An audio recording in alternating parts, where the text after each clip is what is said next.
Welcome to higher education in India, where students spend 4 years studying in one subject and end up working in a completely different field. Hello everyone, welcome to this video on higher education in India. Today we are going to understand how colleges, universities, student admissions, salaries, infrastructure and education system works in India. Don't worry, this is not one of those boring lectures where even the fan falls asleep. We will make it easy and fun. This sections we will discuss about a journey of expansion and access. India's higher education system has grown very fast over the years. Earlier, only a few people could go to college. Now, colleges are everywhere, almost like tea shops in India. More students from villages, middle class families, and different backgrounds are getting opportunities to study. So this slide shows growth of higher education in India over the period 1947 to 2021 to 22, a journey of expansion and access. Violet color indicates universities, green color indicates colleges, blue color indicates student enrollment. In 1947, there are 20 universities, less than 700 colleges, less than 2 lakh students enrollment is there. Gradual expansion in institutions and enrollment over the period. In 2021-22, India today one of the world's largest higher education systems. Universities grew from 20 in 1947 to 1,100 in 2022. Colleges increased from less than 700 in 1947 to 43,000 plus in 2022. Student enrollment rose from 2 lakhs in 1947 to 4.33 crore in 2021 to 22. So this slide shows out of 42,825 colleges, government colleges are 21.5%, private aided colleges are 13.2%, and 65.3% are private unaided colleges. So private aided colleges get some government support. So fees are lower. Private unaided colleges are fully private, so fees are usually higher. Basically, government colleges affordable, private colleges very costly. So this colleges shows Karnataka and Bangalore. In Karnataka state level, there are 4,283 colleges. Government colleges 16%, private aided colleges 11%, private unaided colleges 72%. So here key point is private unaided colleges dominate higher education in Karnataka, accounting for nearly 3/4, 72% of all colleges in the state. Coming to the Bangalore urban district, there are 1,106 colleges are there in Bangalore. So government colleges 7%, private aided colleges 12%, private unaided colleges 18%. So key point here, Bangalore's higher education sector is dominated by private unaided institutions which account for more than 80% of colleges in the city. So the number of institutions is increasing every year. This means more opportunities for students in engineering, medicine, law, commerce, arts and many other fields. So universities in India, Karnataka and Bangalore. So in India overall 1115 universities and Karnataka 102 universities and Bangalore 35 to 40 universities are there.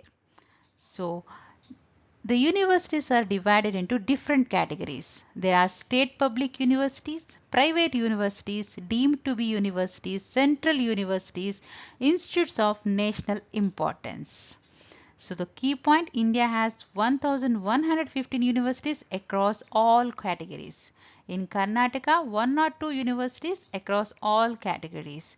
And Bangalore has around 35 to 40 universities, private or deemed universities from the majority. So what are the categories of the universities? State public universities. Its meaning universities established and funded by state government. Private universities means universities established and funded privately. Deemed to be universities means high performing institutions given special autonomous status by UGC. Central universities, universities established by central government. Institutes of national importance, premier institutions declared important by Parliament. So coming to the next slide. So in second section, we will discuss about gross enrollment and students trends. So overall, India has over 433 crore students enrolled in higher education institutions, making it one of the largest higher education ecosystems in the world. So India is the second largest higher education in the world, and first place goes to China. So here in this slide, higher education in India 2021 to 22 gross enrollment ratio 18 to 23 years, there are 28.4% of young people are enrolled in higher education. It means almost 28 out of every 100 young people are in college or university. And coming to the students and teachers ratio, all higher education 20 is to 1. 20 students for every one teacher. The student teacher ratio has improved over the years. In 2001 to 2 there is 31 is to 1, and coming now to 2022 20 is to 1. And coming to the gender parity index, all higher education 1.01, nearly equal participation of girls and boys. GPI has improved from 0.71 in 2001 to 2002 to 1.01 in 2021-22. Total student enrollment 4.33 crore students enrolled in colleges and universities. In that 2.07 crore female students enrolled. So distribution of students, undergraduate 78.9%, postgraduate 12.1%, PhD 2.2%, others 6.8%. India has one of the largest higher education system in the world. 1,168 plus universities, 45,000 colleges. Dominant players in higher education India. Sector, public sector. What is the key role? Government funded universities and colleges. For example, Universities of Delhi, Bangalore University. Second sector, semi-public or aided institutions. What is the key role? Privately managed but government aided colleges. For example, government aided autonomous colleges. Coming to the private sector, self-financed universities and colleges. Manipal Academy of Higher Education or Amit University. These are the examples. So this slide shows student enrollment by sector. So public sector, there are 44%, semi-public sector 21%, private unaided sector 35% in India. Coming to the Bangalore, public sector 20 to 25%, semi-public or private aided institutions 15 to 20%, private unaided institutions 55 to 65%. Bangalore has strong private higher education ecosystem. Private unaided institutions account for the majority of enrollment. Third section, higher education discipline wise.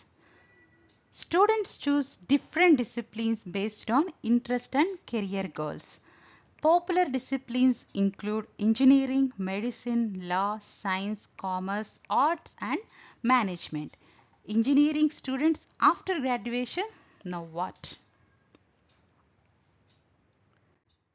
So categories within higher education discipline wise: arts and humanities, BA literature history, science BSc MSc, commerce and management BCom MBA, engineering and technology BTech MTech, Medical and Health Sciences, MBBS, Nursing, Pharmacy, Law, LLB, LLM, Teacher Education, B.Ed, M.Ed, Agriculture and Veterinary, BSc Agricultural, Research and PhD, doctoral programs. This slide shows undergraduate student enrollment.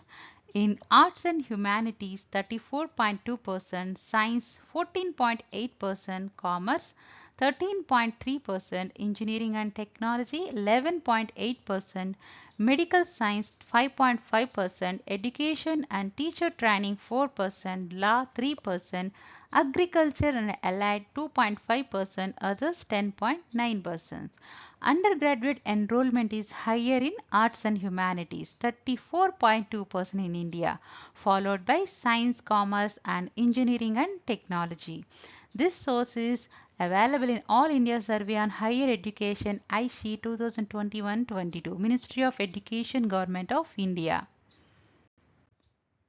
In coming to the Bangalore, student enrollment discipline wise, Arts and Humanities 28%, Engineering and Technology 19%, Commerce 16%, Science 12%, Medical Science 9%, Education and Teacher Training 6%, Law 4%, Agriculture and Allied 3%, Others 3%. In Bangalore, Arts and Humanities has the highest student enrollment, followed by Engineering and Technology, Commerce and Science. So fourth section, we will discuss about the higher education statutory and accreditation bodies. So what are the statutory bodies? Statutory bodies control and regulate higher education. Accreditation bodies check and certify quality of education. So for example, statutory bodies, University Grants Commission, All India Council for Technical Education. Coming to the accreditation bodies, examples, National Assessment and Accreditation Council, National Board of Accreditation. So statutory bodies governing higher education in India, statutory body and role and function, example and year of establishment. UGC. What is the function of UGC? Main body regulating universities and maintaining academic standards. For example, approves universities like University of Delhi and Bangalore University. It was established in 1956. And second, All India Council for Technical Education, AICTE. So what is the role? Regulates engineering, MBA, MCA and technical institutions. For example, approves engineering colleges offering BTech and MBA program. It was established in 1945 and got statutory status in 1987. National Assessment and Accreditation Council, NAAC. What is the role of NAAC? Accredits colleges and universities based on quality.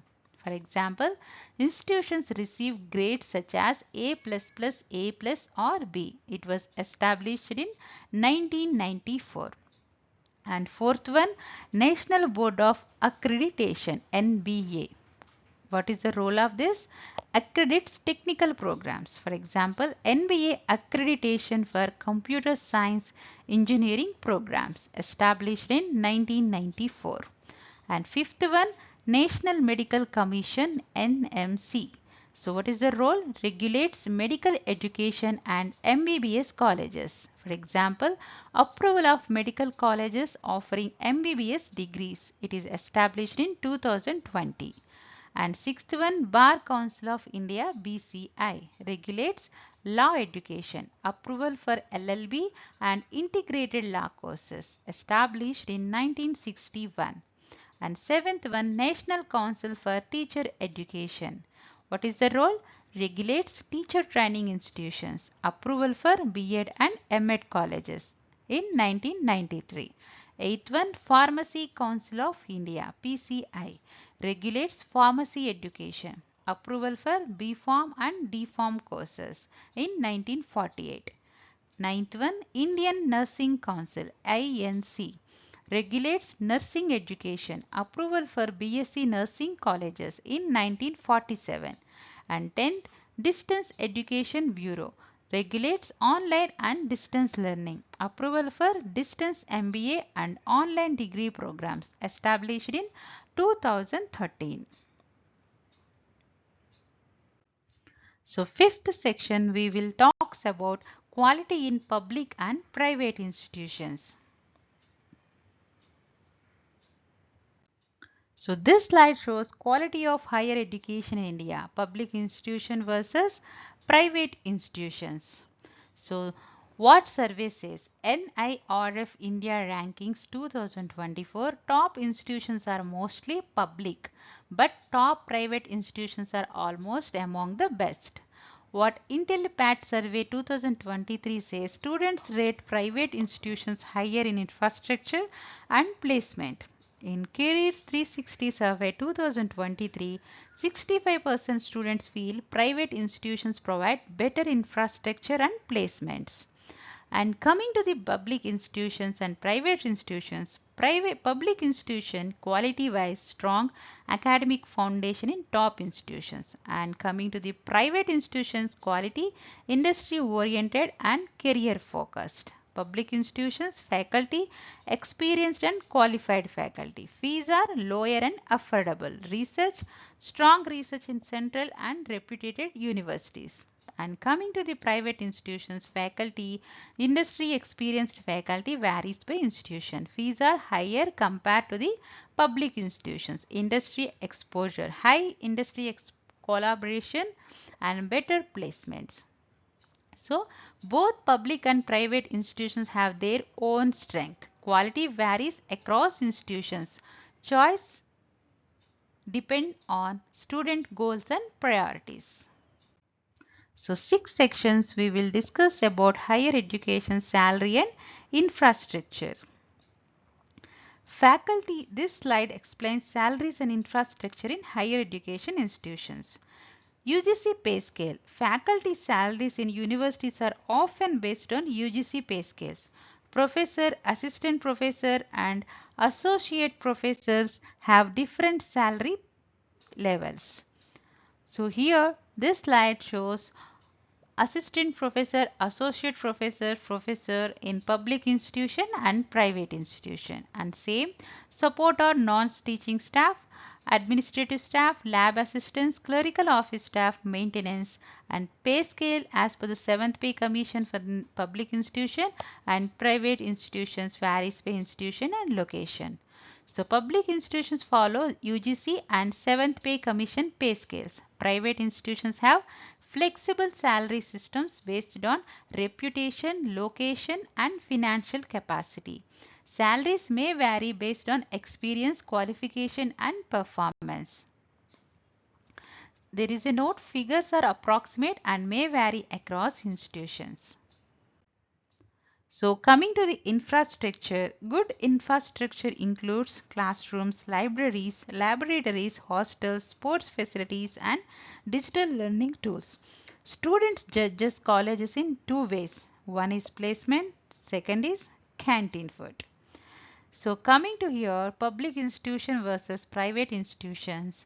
Public institutions strong infrastructure in central state premier universities, large libraries and research facilities, hostel and subsidized facilities available. Infrastructure quality varies across institutions. Coming to the private institutions, modern and technology driven campuses, smart classrooms and industry oriented labs, better campus amenities in leading institutions and infrastructure quality generally competitive. Modern institutions use smart classrooms, online learning and digital resources to improve education. So here there is example between public institutions and private institutions. And Indian Institute of Science, Bangalore, Green Campus, Advanced Research Laboratory, Central Library, Innovation and Research Center, and University of Delhi, Historic Campus, Central Library, Sports Complex and Classrooms. Strong focus on research and academic excellence. well-established campus with affordable education, government funding and legacy of quality, large libraries, laboratories and sports facilities. Coming to the private institutions, for example, Manipal Academy of Higher Education or VIT University of Vellore, modern infrastructure with technology integration, focus on industry collaboration and skill development, global standards in facilities and student services, innovation hubs, incubation centers and digital learning.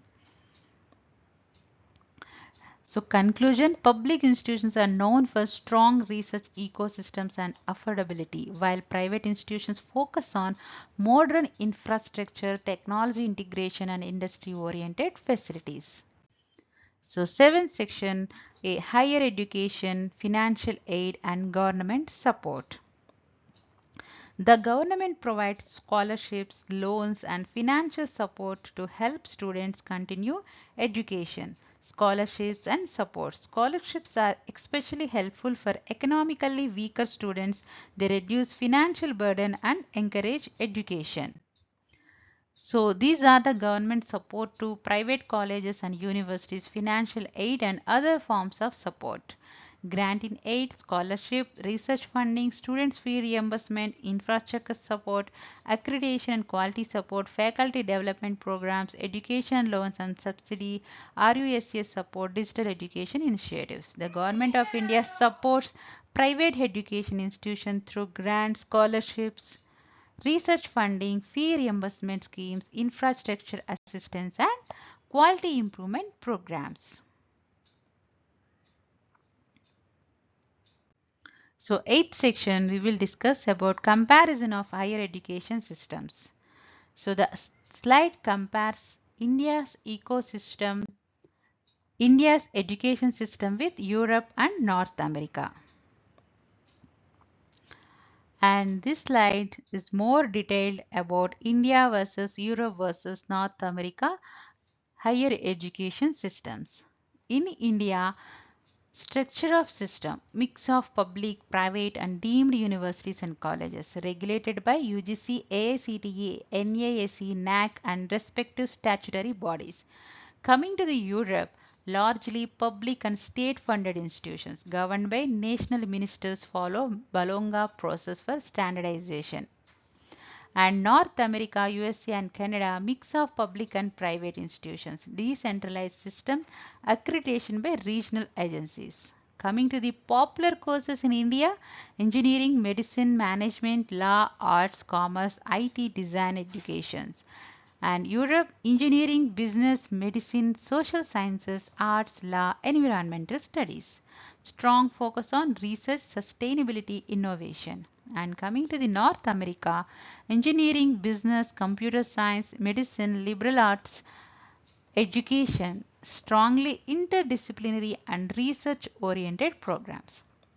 And fee structure in India, government colleges 10,000 to 1 lakh per year, private colleges 1 lakh to 5 lakhs per year, and top private institutions 5 lakhs to 20 lakhs per year. So course and institution specific. And coming to the Europe, public universities low fees 150 euros to 2,500 euros per year. Private universities 5,000 euros to 20,000 euros per year. Some countries, Germany, Norway, very low or no tuition fees for EU students. EU means European students. And coming to the North America, public universities $10,000 to $30,000 per year and private universities $30,000 to $60,000 per year. Top universities Ivy League $60,000 per year. And student enrollment domestically, gross enrollment ratio 28%. So total enrollment 4.3 crore students. And Europe average GR 50%, total enrollment 1.9 crore students. And North America, USA 88%, Canada 66%, total enrollment 2.2 crore students. And coming to the international students in India, 48,000 students, majority from Nepal, Bhutan, Bangladesh, Africa, Middle East. In Europe, around 25 lakhs international students, major destination Germany, France, UK, Netherlands, Sweden. And North America, USA 10.5 lakhs international students, Canada 8 lakh students, and students from 200 plus countries. Medium of instruction in India, English, and widely used in higher education, regional language in some state universities. And Europe varies by country, local languages plus English. And North America, English primary medium, French in some Canadian universities. So key strengths: large students base, affordable education, strong in IT, engineering, management, medicine, rapidly growing private sector, demographic advantage. In Europe, high quality education, low cost, focus on research, innovation, sustainability, student mobility across countries, strong social support for students. In North America, world-class universities, strong research ecosystems and funding, innovation, entrepreneurship, industry linkage, high global employability. So summary, Europe offers affordable, high quality education with strong public support and student mobility. North America leads in research, innovation and global rankings but at higher cost.